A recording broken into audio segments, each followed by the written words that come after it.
Yeehaw! It's Nick's Wild History of Hollywood's West.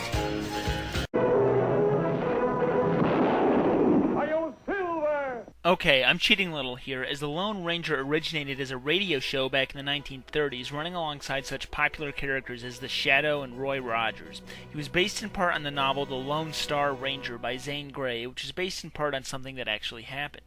Everyone knows the story. It's about a Texas Ranger named John Reed who goes back to Texas to meet his brother, getting in with his Rangers and being the only survivor of an ambush from a gang of outlaws. He gets saved by a Comanche renegade named Tonto, who dubs him Kemosabi, which is supposed to mean trusted friend or some noble brother, but in reality is derived from a Spanish phrase meaning idiot. However, the term has become so heavily used in popular culture that it has been accepted to mean good friend or some such, and is even included in various dictionaries. With his famous call, silver bullets, strict code of morality, and other iconic parts, the Lone Ranger has become an icon not just of the West, but of American heroism as well. After his successful radio show through the 30s and 40s, he made the jump to TV, where he was portrayed by Clayton Moore and Tonto was played by Jay Silverheels.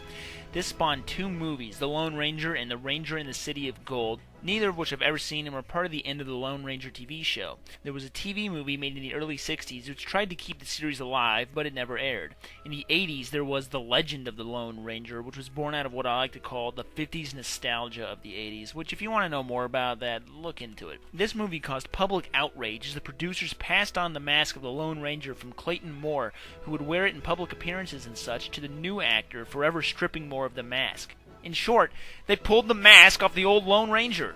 You don't do that! Little wonder it was such a failure at the box office. There was another attempt at a TV movie in the early 2000s, but it failed too. And there was a new version released in this year of our Lord 2013, if you want to call that a movie. Are you starting to see a pattern here? Well, crappy movies aside, the Lone Ranger is a true American icon and may one day truly ride again. You're a friend on the White Horse? Yes. Who is he anyway? I only know what folks call him. The Lone Ranger. The Lone Ranger.